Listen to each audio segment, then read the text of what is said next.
Montana Talks here.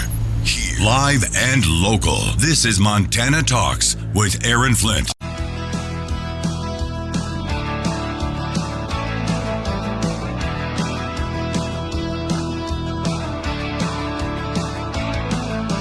Broadcasting live across the great state of Montana, powered by the Montana Electric Cooperative Association. Your Montana Electric Cooperative, they do much more than keep the lights on for you. This is Montana Talks with Aaron Flint. All right, I'm going to jump right into it here. We had two major events on both sides of the state of Montana yesterday. I've got highlights from both that I want to share with you right here on Montana Talks. And then we've got the phone lines open for you so you can weigh in, you can react, or if you got something else you want to talk about, you can call in and talk about that. Phone lines are open. Montana Talks, the show where you get to talk. The number 406-294-0970. Let's jump into the first big news story here. Donald Trump Jr., alongside Alex Brusewitz and, of course, Governor Greg Gianforte, Navy SEAL veteran and GOP Senate candidate Tim Sheehy, and Western Montana Congressman Ryan Zinke, all in the House in Missoula at the University of Montana's UC Ballroom for a big event Sunday afternoon. We've got some audio here thanks to our friend Peter Christian with KGVO News out of Missoula. Of course, one of the big speakers, former Navy SEAL Tim Sheehy, an aerial firefighter who owns Bridger Aerospace in Belgrade, he called out Liberal Senator John Tester for basically saying one thing in Montana but doing yet another thing in Washington, D.C., and he especially called him out for supporting this radical transgender agenda. It's about time we unify, stand up, and send him home, because what he's doing right now is he is rubber stamping Joe Biden's agenda. We had a great VA secretary under Trump, Ronnie Jackson. He would have been a great VA secretary. Guess what? He was torpedoed by Tester directly. No other way to say it. We have Tracy Stone Manning now. Anybody remember that name? Running the Bureau of Land Management, the largest landowner in America, more control over public lands than anybody else, and hailed from, her tree spiking band of misfits here in Missoula. Handpicked to run the BLM by John Tester. And, of course, during her tenure at the BLM, she's giving perks to their buddies at the APR, which are trying to kick Montana ranchers off the land here in Montana. He also went after Tester for the open borders agenda. John Tester is supporting open borders every single day. He voted against banning boys and girls sports. He voted against stopping to pay illegal immigrants to fly back and forth across our border. I can go on for an hour. Bottom line, he has to go. We have to retire him, and it's up to Montana to determine control of the Senate. If you don't understand that this seat will determine whether we control the Senate for the next decade or not. That's how important this is. Every time we have a Senate tiebreak by Kamala Harris, who's the leading tiebreaker in the history of America, is due to one person, John Tester. All right, that was Navy SEAL veteran Tim Sheehy. We've also got audio here from Donald Trump Jr. himself, where he talks about the significance of the upcoming November general election, basically that when it comes to the Senate race here in Montana, this is a once-in-10-year opportunity that Montana has to save our country right now. So we'll get to the Don Jr. audio after this. Plus, I caught up with retired Lieutenant Colonel Ivan Rakelin at the General Michael Flynn movie event last night in Billings. So lots to come right after this.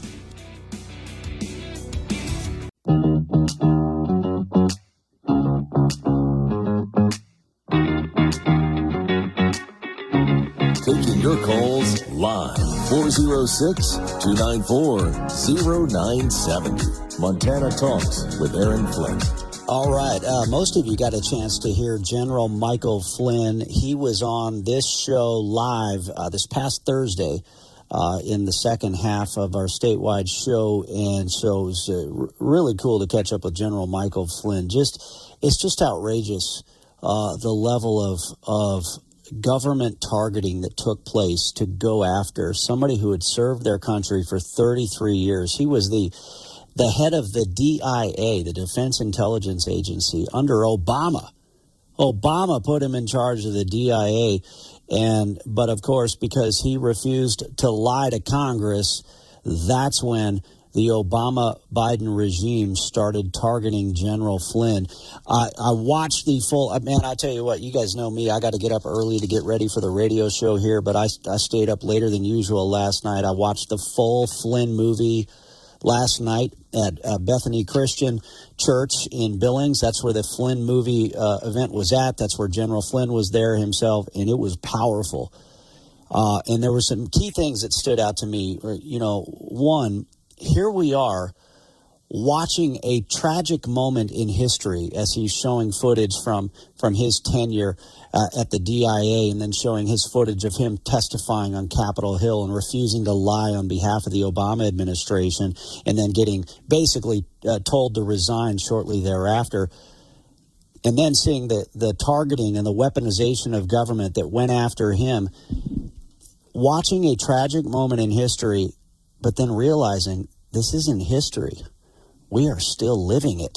We are still living it right now. I mean, look at everything they're doing to Donald J. Trump. We are and other law-abiding citizens all across America. We are still living in this tragic history, which means we've got a chance to change history and take our country back this year. I'll get to some more highlights from the General Flynn event here in a few minutes. But Donald Trump Jr., he talked about this two-tiered justice system in America and how it's been used against his father and, this two-tiered justice system. I mean, look at all these rioters on these college campuses that we're seeing all across America right now, even to this day. If you burn down the city of Portland, that's fine. That was social justice. But if your grandmother was within 500 miles of D.C. and shook a fence, FBI can pay her a visit. So when shook a fence, got 17 years in jail. We're not living in a system of equal justice. And we're at a fulcrum point where if we don't fight back now to reclaim all of the values and all of the freedoms that we've lost in this country right now, you ain't getting them back. So thank you. That was Donald Trump Jr. in the UC Ballroom on the University of Montana campus for that MacPac fundraising event yesterday. He also had this to say when it comes to Joe Biden and John Tester supporting the radical transgender agenda and more. This is the world in which we live right now. That stuff's happening on a college campus, and as the father of 5 kids, 2 girls, 2 of them happen to be incredible athletes, we're still having real debates, and people like John Tester are voting to allow men to participate in women's sports. And to enter their locker rooms, of course. 406-294-0970, the number for you. If you got something you want to talk about here on Montana Talks, or you want to jump in on the conversation. Of course, the radical pro-Hamas protesters were also out on the UM campus yesterday. How shameful is that? How shameful is that? There they were. They had their face masks on. They had their black and white checkered kaffias. Which somebody said it. They said this is like the new Che Guevara T-shirt for these woke radical leftists on these college campuses. Anyway, let's go into the phone lines. We've got Francis in Big Fork. Francis, good to hear from you. What's on your mind this morning? Oh. Well, I think these women that are protesting for Palestine should wear their burqas, don't you? And wear all the black garbs that show and follow behind the men and. That's right, several paces behind. That would be a good idea. Well, that's who they're protesting on behalf of, right? I mean, they didn't show up on the UM. They didn't show up on the UM campus to protest what the terrorists in Tehran are doing to women. Women that aren't properly covering themselves, that are being raped and kidnapped off the streets by the Iranian government, the same Iranian government that Joe Biden and John Tester are allowing access billions of dollars in oil. But, yeah, they don't want to protest that U.S. government decision, do they? No, of course not. And, they've shot some women because they didn't cover themselves properly. Of course, yeah. Kidnapped them off the streets, raped them, thrown them into prison for not covering their faces properly, not covering their heads properly. And yet here are these, like you say, liberal women on the University of Montana campus. Well, they partially have their faces covered, so they're yeah, but they're not wearing the burqas. That's what they should be wearing. Not yet. Next time, if I ever see any, I will tell them that. Yeah. Well, give them time. Give them time. You'll. That'll be the next virtue signaling thing. The face mask is just a partial burqa, just a limited. They're going to go full blown virtue signaling here in no time, right? Yes, well, if you let them take control of our country, which they are pretty well, they're trying to do. And, you notice Obama doesn't say anything against them. Or Biden. They think it's great. Well, he'll try to play both sides, which is absurd because the Jewish students aren't out there stabbing Palestinians in the eye with flagpoles. They aren't calling for the death of all these Muslims or anybody who protests on their behalf. But I mean, just that's right. Yeah, but then just listen to these guys. I mean, just listen to these college professors even on the Emory campus.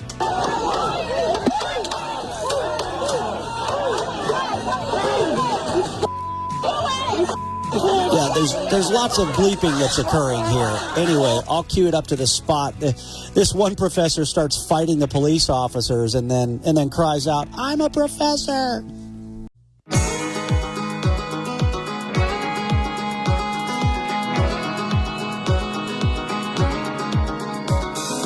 Talking about the issues that matter to Montana, statewide. This is Montana Talks with Aaron Flynn. I have to use a term that many people, I just had learned it like a year ago. Avaricious corruption.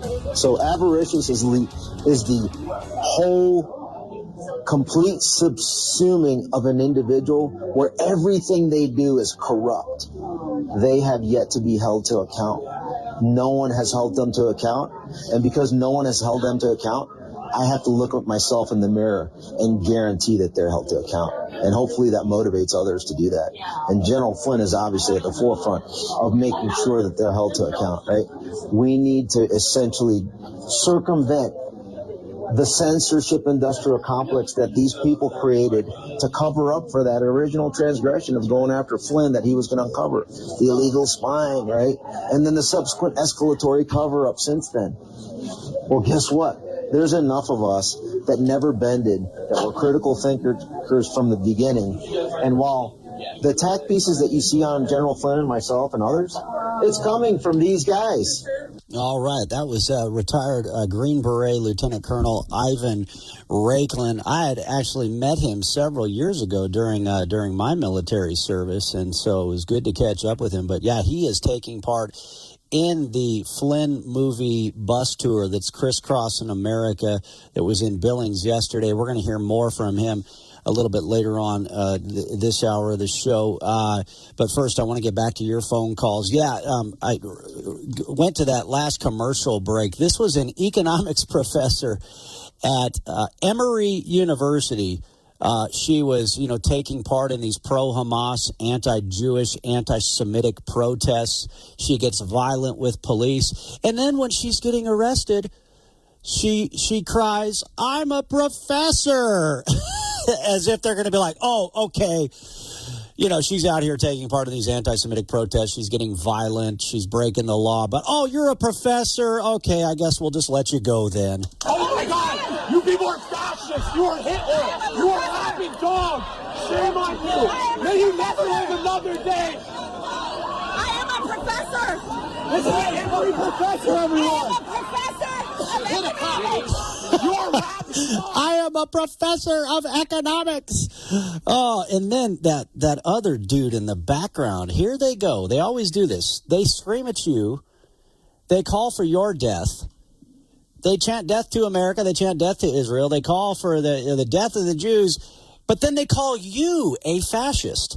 And by the way, the ringleader of this pro-Hamas protest on the University of Montana campus yesterday, it won't surprise you. Let's just say he is the middle-aged, woke, entitled son of a University of Montana professor. So big surprise, you had a very well-paid, entitled liberal professor at the University of Montana, and his entitled middle-aged kid is the one who led these pro-Hamas protests at the University of Montana campus yesterday, where he called Donald Trump Jr. and all of the other folks gathered there fascists.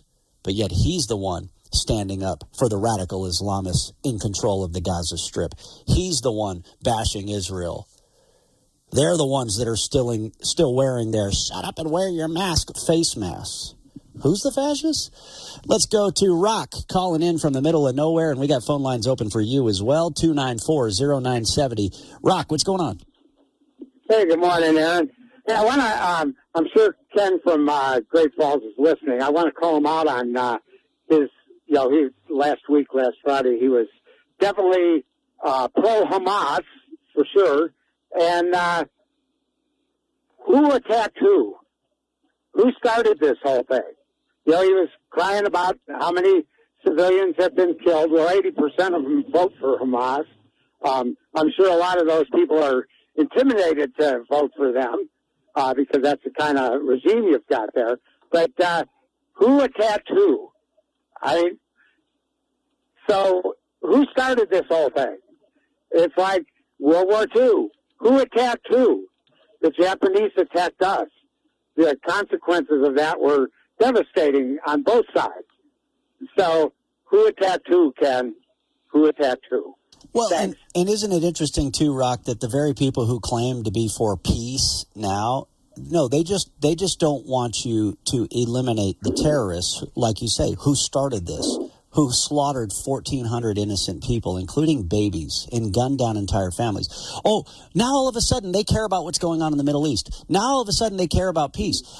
They didn't care about the Middle East when many more Muslims were being killed by their fellow Muslims. But now they care about so-called peace in the Middle East. They don't care about, just like Francis and Big Fork pointed out, they don't care about peace for women in Tehran.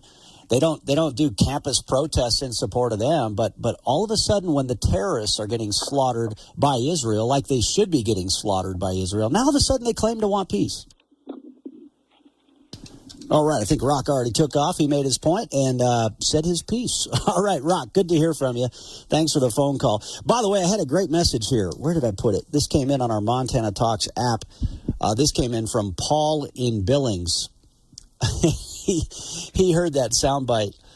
I'm an economics professor.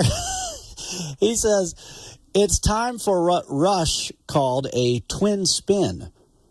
The University of Florida student who famously pled with campus police, "Don't tase me, bro," in 2007 at a John Kerry event, has a lot in common with the Emory University professor who also pled with campus police, shouting, "I'm a professor. I'm a professor of economics." I would love to hear those two sound bites back to back. That's hilarious. Yeah. "Don't tase me, bro.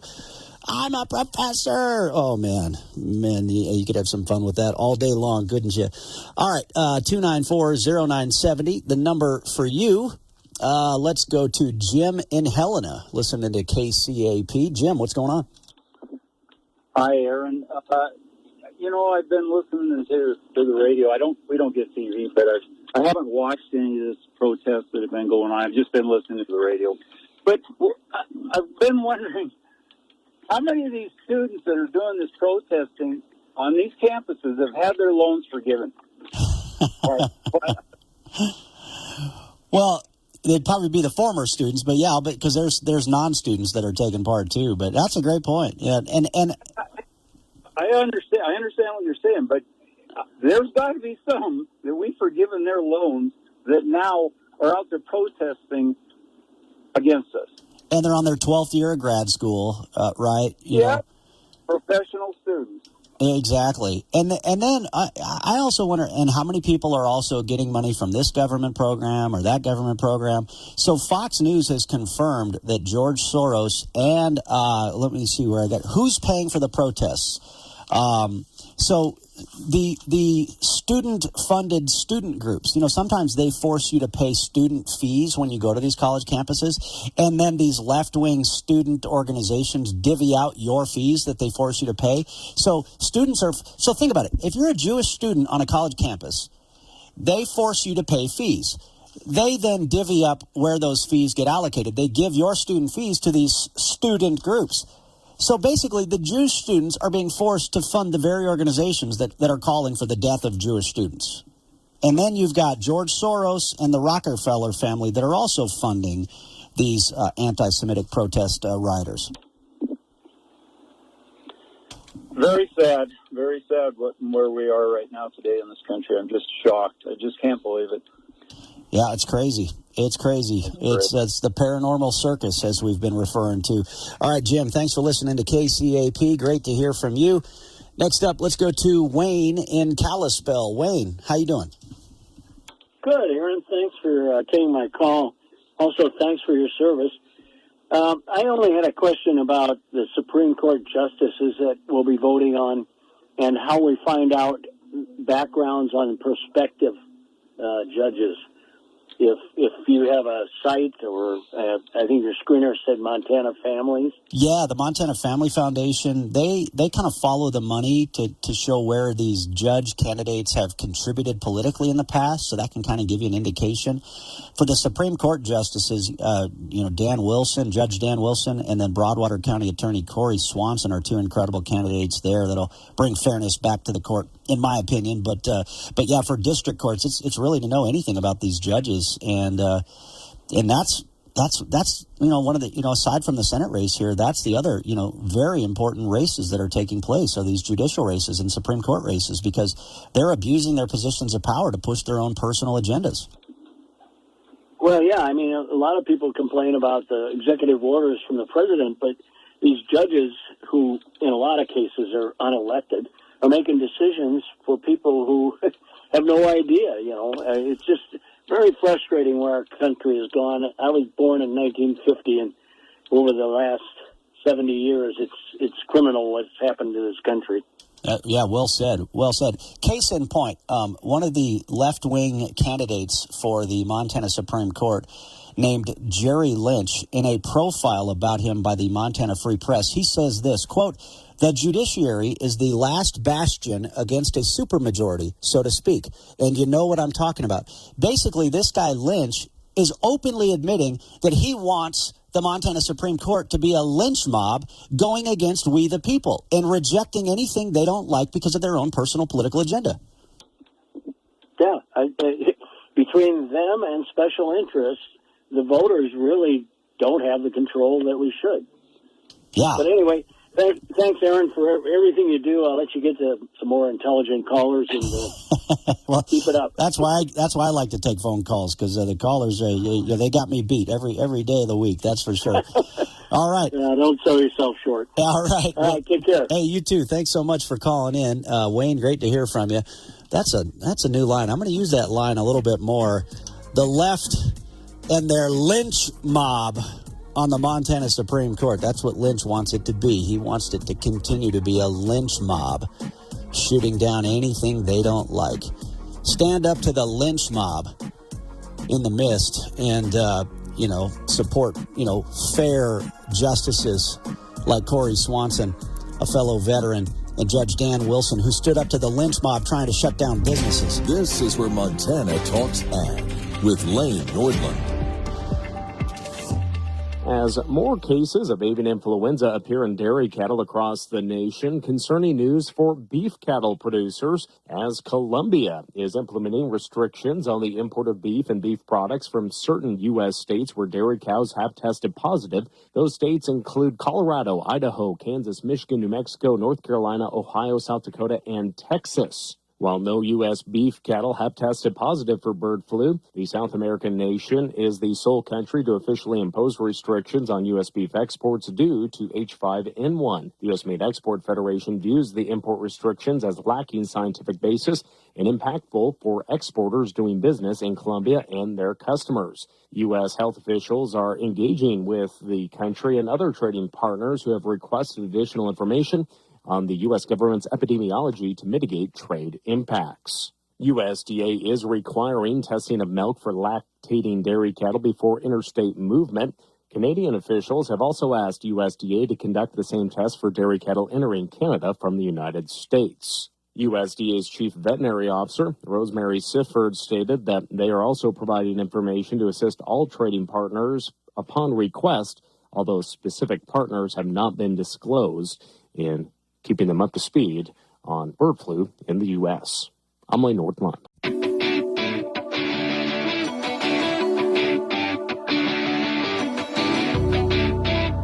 This is where Montana talks. Montana Talks with Aaron Flynn. Oh, man. I could keep playing that. I'm a professor. I'm a professor. Why didn't she shriek out democracy while she's at it? You know, I'm a professor. Democracy. The shrieking, shrilling.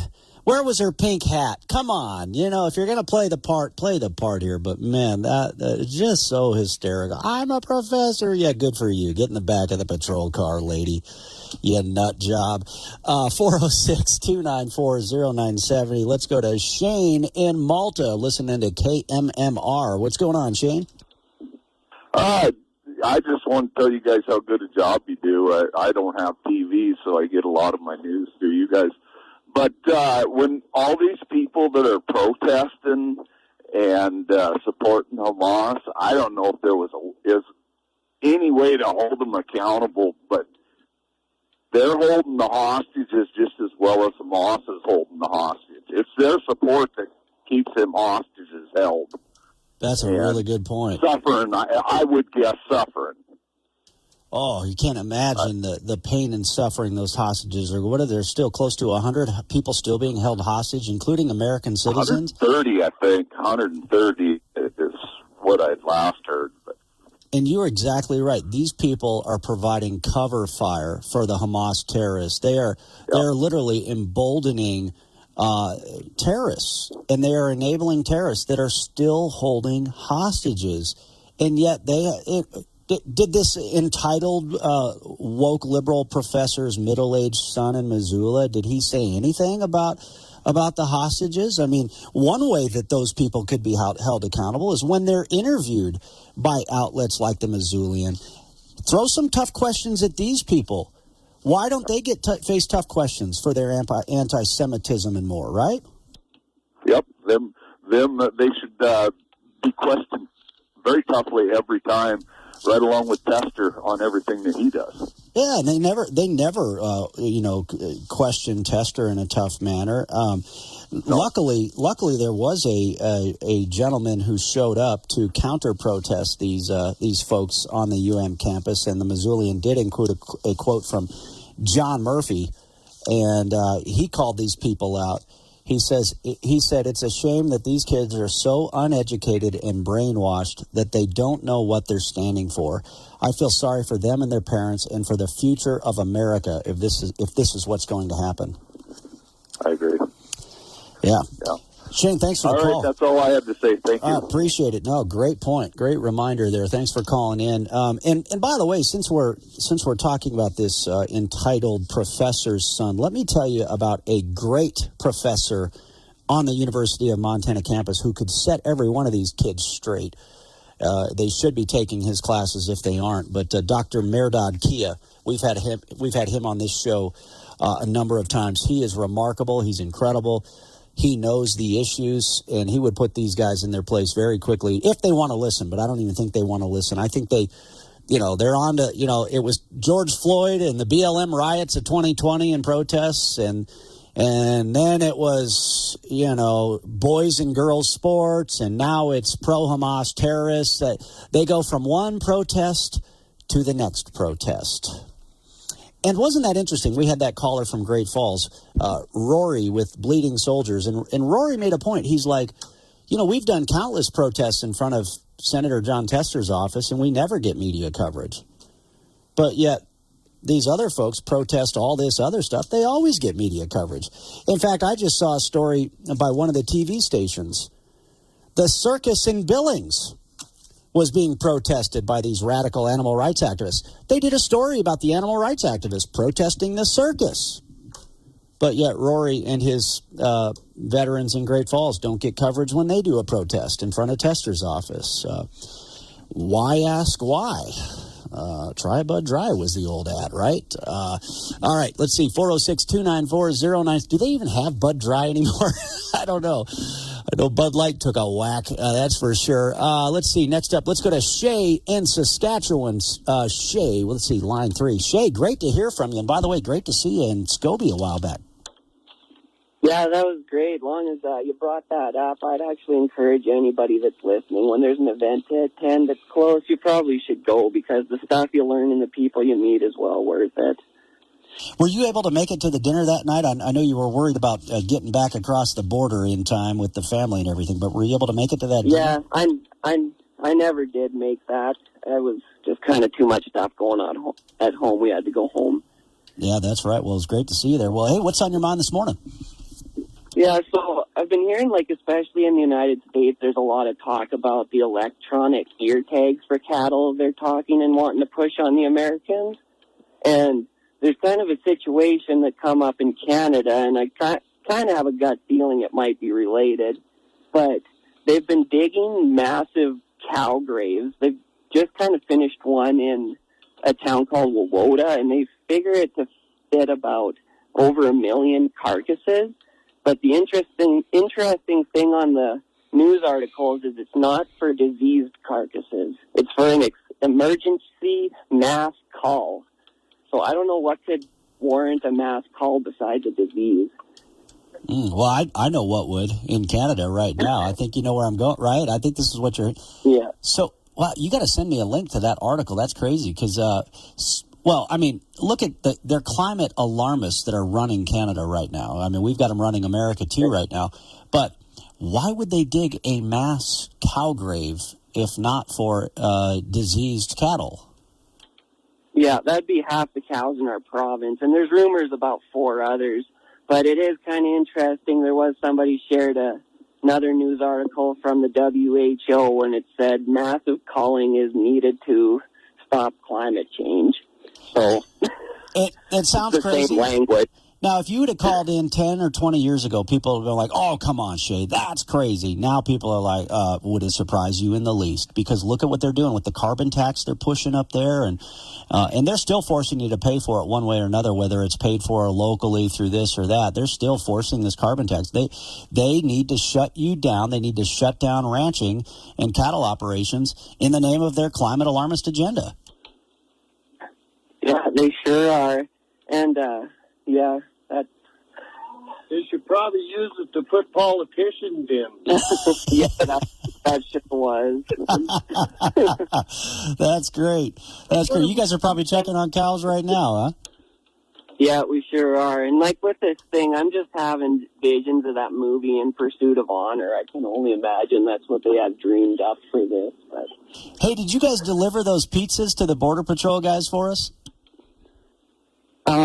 Yes, but I don't think they want us talking about that. Okay, we'll keep that one quiet.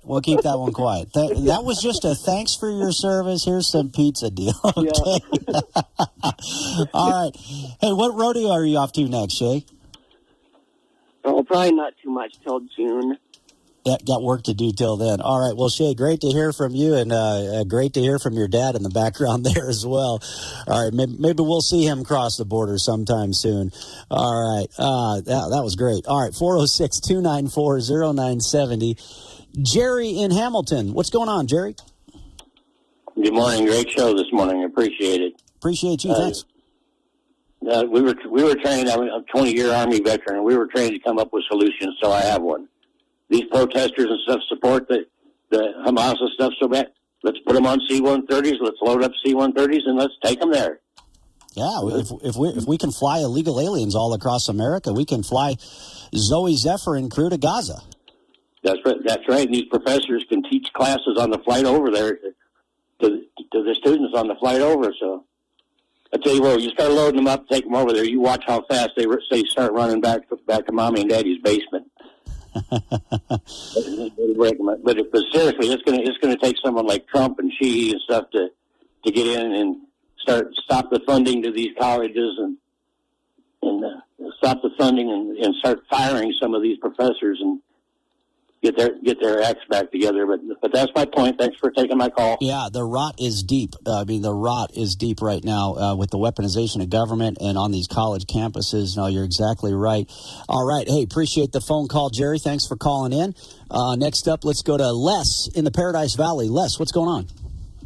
Yeah, hi, Aaron. Enjoy your show. Thank you. Thank you. You know, we're into the 4th year of the Biden administration, and I watch the news pretty carefully, and I listen to you and Bongino and all the other guys, and I have yet, in all this time, heard anybody, journalist or Fox or anybody ask the president or Harris or KGB or whatever her name is, Clinton or Austin or any of those people, when are you going to stop blaming Trump and the previous administration for every cotton-picking thing going wrong in this country and world right now?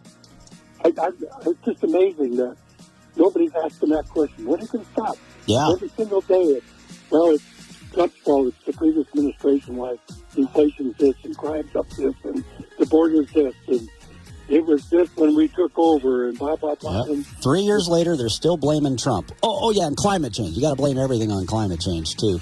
Great point, Les. Thanks for the call. You.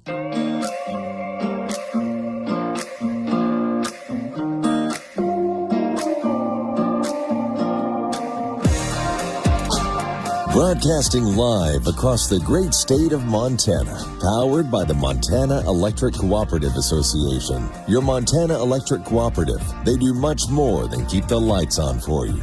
This is Montana Talks with Aaron Flint. Oh, I missed that. So I got a message from Rebecca in Bozeman. She says, I didn't hear it earlier, but when you just played it a few minutes ago, when the lady says, I'm a professor, and the person kept saying it, she said this, you can hear the cop in the background say, I'm a cop. I totally missed that part. So thanks for pointing that out, Rebecca. Now I got to go back and watch that via x.com/Aaron Flint one more time. All right, let's sneak in at least one more caller, and then I want to play some audio of my conversation with Ivan Rakelin, retired Lieutenant Colonel Green Beret, at the General Flynn event last night in Billings. First, let's go to John in Kalispell. John, what's going on? Oh, not much. How are you doing there? Hey, doing good. Excellent. Hey, I just wanted to express we need to have a lot more information about who is actually funding these pro-Hamas movements in the country.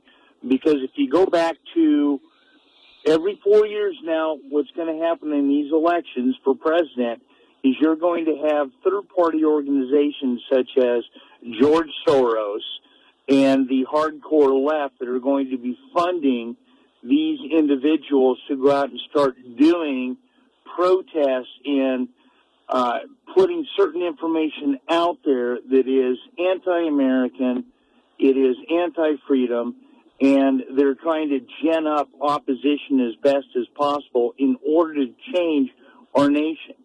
They did it with BLM. They're doing it now with this pro-Hamas, and it always happens during the presidential elections, which I think is very, very odd. And it is strategic. Yeah, well, exactly. It's just like they had their, Summer of Love, George Floyd riots, and they were occupying portions of Seattle, and those rioters were well funded by these left-wing special interests. We're seeing the same thing. Just like the Keystone XL pipeline and the DAPO protests were funded by these left-wing extremist groups, AstroTurf left-wing groups that are fueling this hatred and violence in America. All right, caught up with Lieutenant Colonel retired Ivan Rakelin. He's a Green Beret veteran, and it was kind of cool because I won't play the full audio because we're getting really short on time here. Maybe I'll play more for you tomorrow on the show. I'll have the full audio on our Montana Talks website, but he is standing up to this weaponization of government. He's a Green Beret veteran, retired lieutenant colonel. I actually met him, probably like 12 years ago. We were at a Special Forces Group Commanders Conference, and so I got to meet him, and so it's kind of cool running into him at this General Flynn event yesterday. Anyway, he made the point that when you look at the weaponization of government, the spy operation against President Trump, it started with General Michael Flynn.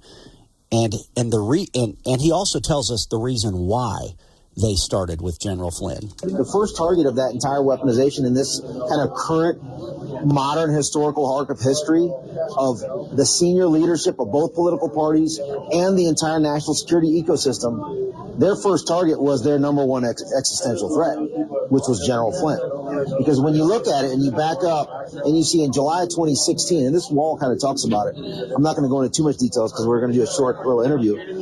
This wall that you're going to see when you go and watch the movie in person, Michael Flynn Jr. and myself go into about an hour-long discussion of how from 2010 to 2020, well, technically 2012 to 2023 and beyond, the key individuals within both political parties, major political parties in the United States, the CIA, the FBI, all worked in some way, shape, or form, either in parallel or in coordination with each other to take out the one individual that was in the trusted inner circle of Donald Trump, the only one that was going to be able to expose the rot, corruption, fraud, waste, and abuse, and the illegal activity with the spying on the Trump campaign through Crossfire Hurricane. That person would have been General Flynn. They had to remove him because if all these guys... He knew what was behind the curtain, so they had to take him out of the way, right? He knew where the bodies were buried. He knew who buried the bodies. And if he didn't know, he had an entire network and ecosystem and 33 years of knowledge of the system, along with others, to go ahead and find out immediately who buried the bodies, how they buried them, and what consequences should be afforded to each one of those That's individuals. why they had to take him out before they could start targeting everybody else. Because Trump had no one else that could cover his blind side. Because let's face it, Donald Trump, a businessman, a successful billionaire businessman, and TV celebrity from New York, he had no real understanding at the time of how DC worked.